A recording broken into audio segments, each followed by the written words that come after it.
Good evening, I'm Jeff Koinange, and this is Jeff Koinange Live. Tonight, you know if it's Thursday, it's all about inspiration in a refugee camp somewhere. You fled your country due to war and conflict. You end up in a camp with children. That's what's happened in a camp in the north of Kenya, in Turkana County, called Kakuma. It was opened in 1992 with just a few thousand people. Today, it is home to close to 200,000, mostly refugees. Imagine where the children will go to school. Imagine the trauma the children face. That's what's been happening in Kakuma for more than 2 decades. In a little while, you're going to meet one of the refugees from Kakuma refugee camp, a South Sudanese who arrived there when he was 3 years old. He was now 25. In the meantime, about 2.5 years ago, a group of people decided to try and see if they could change the education system there. Try and introduce something that'll help kids be just kids again. It's called the Waldorf Schools. It's a global program. There are more than 2,000 around the world. It's actually begun close to 100 years ago, right after World War I, to help rehabilitate, to help make people feel human again. And they've been doing that, at least trying, and it's not been easy, because for more than two decades, Kakuma was just a refugee camp. Now it's a lot more, thanks to my guests tonight, Bella Wairimo and Victor Mwai, heading the Waldorf Schools, and they'll tell us exactly what they've been doing, because you need to listen up. You never want to end up in that situation, but at least these folks are doing something about it. Bella? Nice to see you, Jeff. Welcome to JKL. Thank you. When you first told me about this story, and I've been to Kakuma several times, and one thing people never imagined, Bella, is taking care of those little kids, especially when they first arrive at a refugee camp, and we don't know what the kind of baggage they come with. What did you see when you first went into Kakuma? Well, the first thing that hit me was the face, the looks of the children. You realize that they have a lot of trauma. The journey to Kakuma, most of them have had a very long journey. So you realize that they are very tired, they're exhausted, and they have a lot of trauma that they are carrying with them. Yeah. Yes. And Victor, at the same time, you were saying earlier on that when you see the faces of these children, yeah, you would never want to wish that on your worst enemy. Absolutely, Jeff. I think the one thing that I will appreciate is that the face of a child lights you up. A smile from a child lights you up, despite the circumstances of the child. And when you see the children in the refugee camp, they still retain that little smile that you can see is very far away. And our work is to try and bring that smile back, bring the shine back on their face. But obviously they are very traumatized, aren't they? Yes, but by the time they get to us, a lot of damage has happened to them. You can imagine some of the things that they've seen before they get to the Kakuma refugee camp. They've had long days of trekking, long days of hunger. Back home, they've seen people being killed.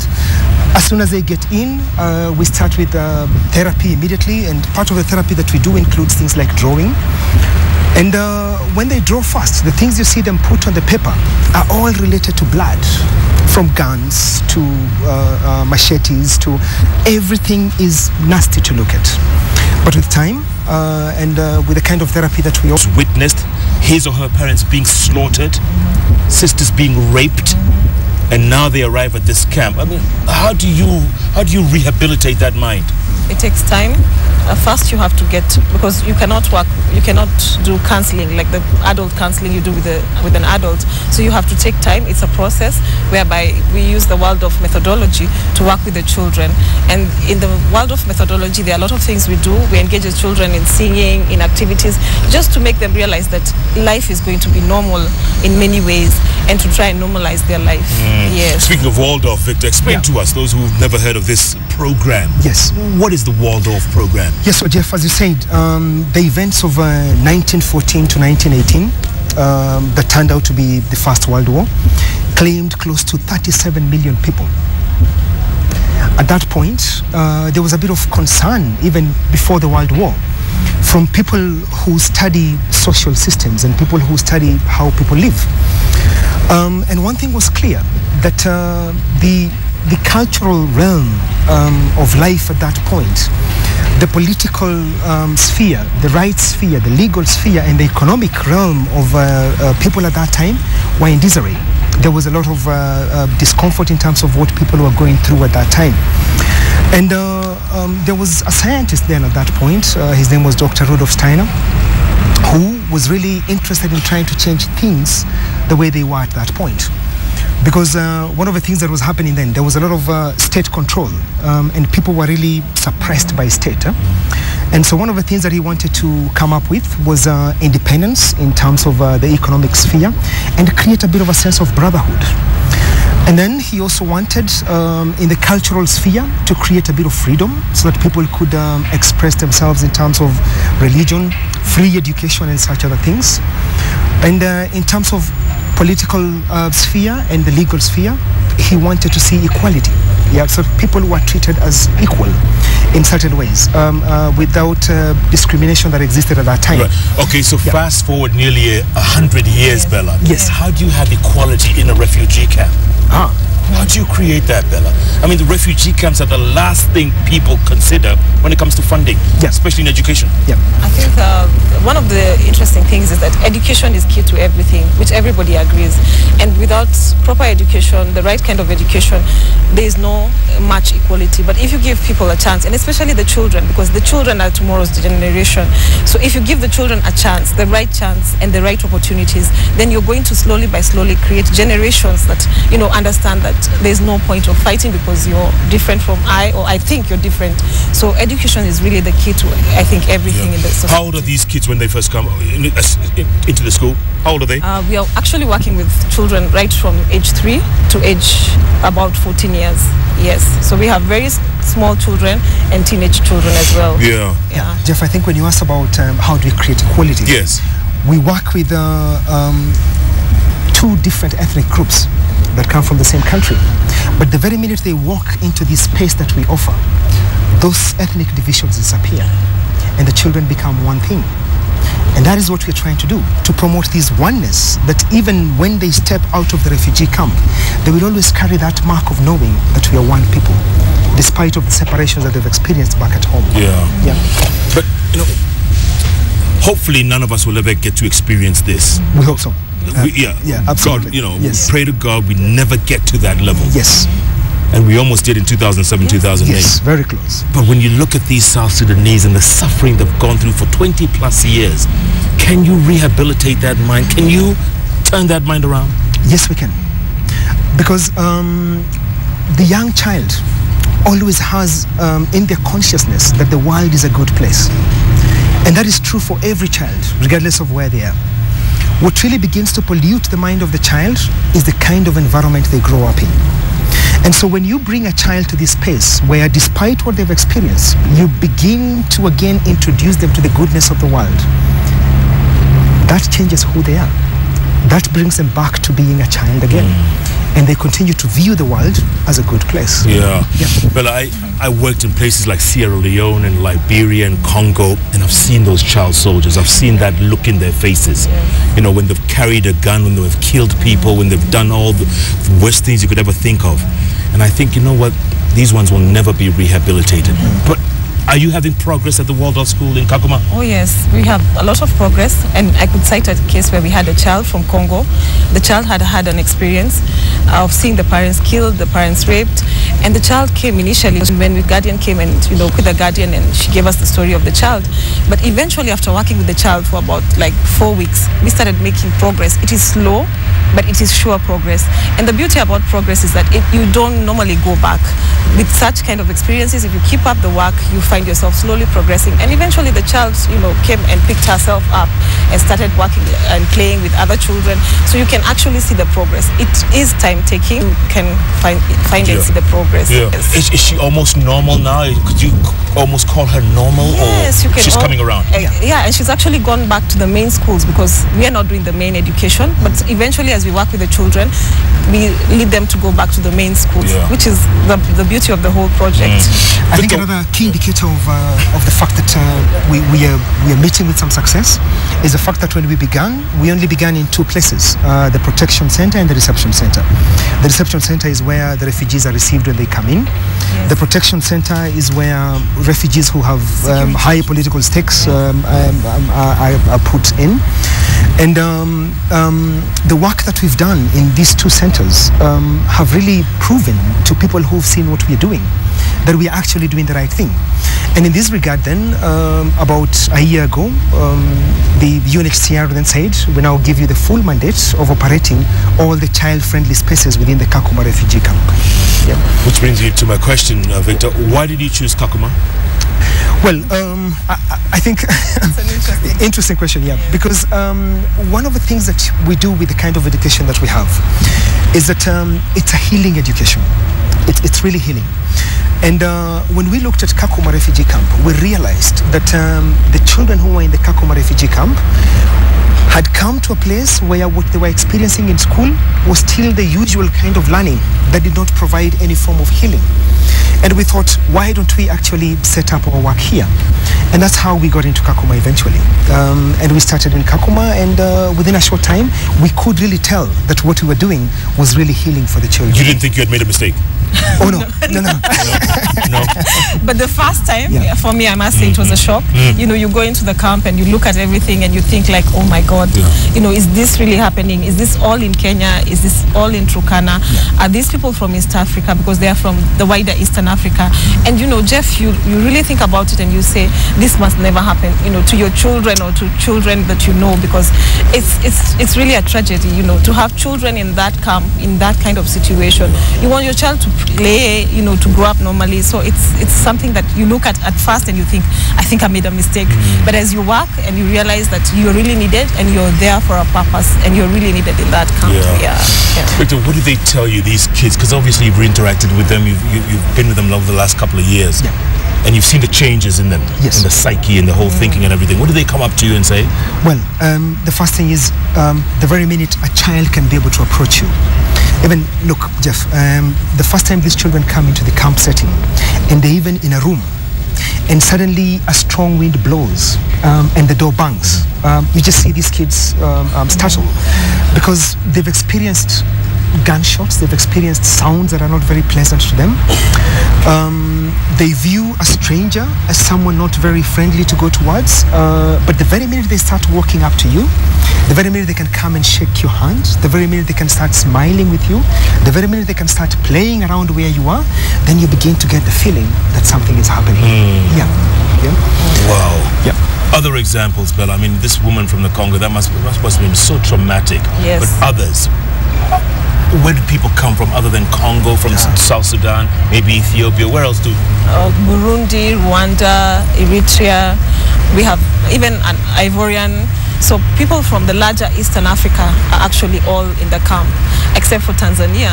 But the larger Eastern Africa, everybody is there. Like countries that you can think of that you name as Eastern Africa. And most of these kids obviously have been born in the camp. Oh, yes. And most of the adults as well, you know? Oh, yes. Many of the adults. Yes.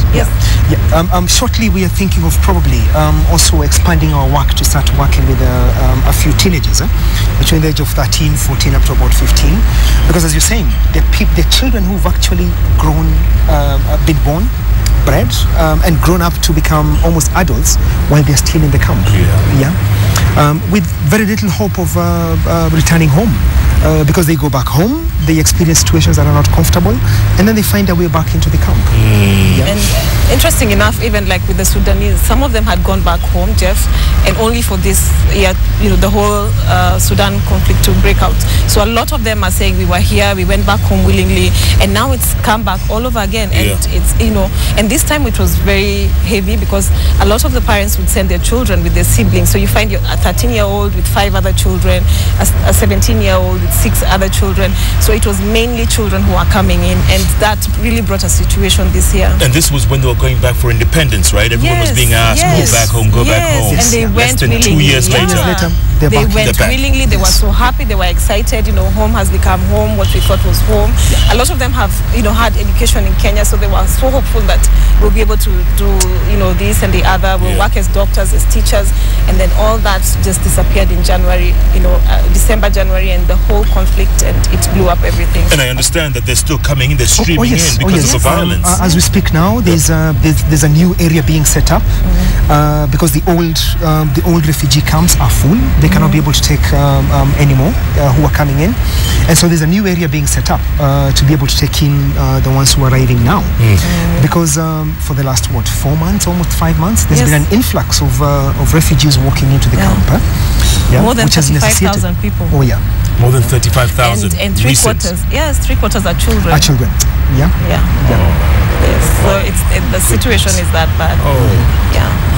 The teenagers you were talking about, Victor, can you rehabilitate, honestly? Can you rehabilitate a teenager? Well, that would take a bit of work because, by the time you're a teenager, your ways are set, and you already are in this place where you can make certain judgments. The teenagers are more difficult to work with because they are actually among the people who easily take sides.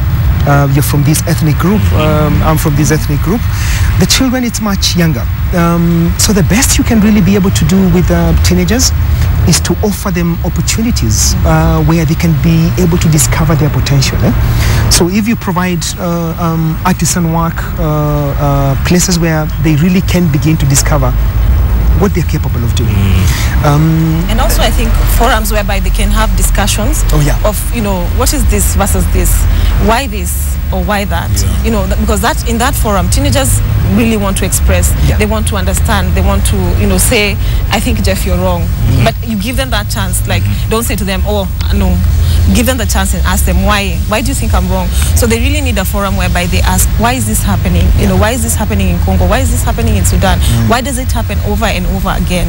They really need a forum, for them to understand what is really going on. Because a lot of times you find, children grow up in these situations, very confused. And with children, Jeff, they don't know why whatever happens.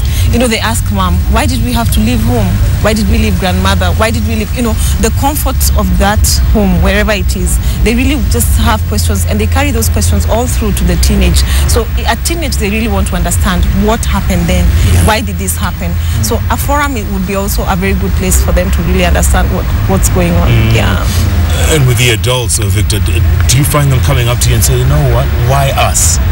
Did God forget us? What did we do to deserve this? You will meet adults who are close to the point of depression. And the worst bit is that the refugee camp does not provide much activity for the adults. The best that most of them hope for is being moved to another country where they can be able to start a new life. And you can imagine, you've come from a place where you had something that you're doing on a regular basis. And then suddenly you're in a camp where the sun rises up in the morning, there's nothing for you to do. The whole day until the sun sets, you just walking around a certain perimeter. That's quite sad. And depressing. Very depressing. And Jeff, you don't know what will happen tomorrow. You don't know, is the camp going to be there? Is the whole camp thing is really a situation by itself. And I think the worst bit of it also is to have come from a point where you could be able to sustain yourself, and all of a sudden you're dependent on handout. You're dependent on the ration that you receive. You're dependent on things that must be provided to you, and you must wait for those things to be provided to you for you to be able to survive. You're almost like a prisoner. You're like a prisoner. Yes. A free kind of prison. The camp is really like one big prison. And then obviously they must let it out on the children. The children are the ones who probably suffer the most better. Exactly. And especially you can imagine, Jeff, as a mother, you come in, you have 5 children, you're in the camp, and then you have to make life for this child as a mother. So it's one of the things that you look at, and when you're in the camp, you kind of just say a prayer for them, because there's really not much you can do. And so when you think about the children, you want to say, we hope for a better future for the children. Really hope for a better future. Which comes back to the whole Waldorf program, the whole Waldorf experience, if you will. Is it working, or is it too soon to tell? You've only been there, a couple of years, 2.5 years? Yes. Is it working? Fully. It's working, Jeff. As I just mentioned earlier, the fact that we are already expanding and the fact that there has been request. You see, right now we impact close to about between 7,500 children to about 10,000. That's the capacity that we can handle. We've been requested in certain areas to try and see whether we can be able to work with about 16,000 children a month. So the fact that we are able to do this is a clear indication that it is working. What we are doing is really working. Yeah. Yeah. And what was there before Waldorf? I'm sure a lot of people are asking right now, what did the kids go through before Waldorf? Yeah. One, they went through what we call mainstream school. And as you would know, most mainstream schools, the focus is purely on academics. And the best that children get at times is probably those children who are a bit slow, being given extra attention or something like that. But it's very difficult to find attention being paid to trauma in mainstream school. Yeah, most of them don't care. Yeah. Most of the teachers don't care. Absolutely. Or maybe they don't have time, or they're not trained for it. Yes, so they're not trained for it. Yeah. Right? Yeah, Yes. they don't have the time and they're not trained for it. And sometimes even they themselves, because some of the teachers in the refugee camp are refugees themselves, have situations back at home or they've come with trauma. Yeah. So even for them, it's also a bit difficult to handle a traumatized child. Absolutely. Yeah. So we have a program that also works with the refugee teachers themselves. We train them every afternoon after they've been working with the children. And you see, it's only after you've been able to heal your own trauma that then you can be able to work with the child and help the child also walk on the path of healing. Any regrets, Bella, about going there? None. You sure? Yes. You sure? I'm very sure. just a bit of trauma at the beginning. Yes, It's understandable. it's a Folks, I shock. want to take a break. When I come back, who funds Waldorf? I mean, how'd you get your funding? I mean, obviously, that's a big concern. Two, would it work in the inner cities? You know, Kibera, Huruma, Dandora. Yes. Could it work? Yeah. And also, I want to meet this young man that came in at the age of 3 into Kakuma. Yeah. He's been there for 22 years. 22 years. Jeff, 22 years. And he's still normal. And it's in Very much. very much, yeah. Actually working with us now. Wow. Yeah. He's doing some great work. Okay. Unbelievable stories of overcoming insurmountable odds. Just imagine for a moment that was you in that refugee camp. We're going to meet a young man coming up who did arrive at that same refugee camp, Kakuma, when he was 3 years old. He's now 25. Just imagine what he's been going through the last 2 decades plus. We'll talk about the Waldorf School turning minds around, helping kids be kids again.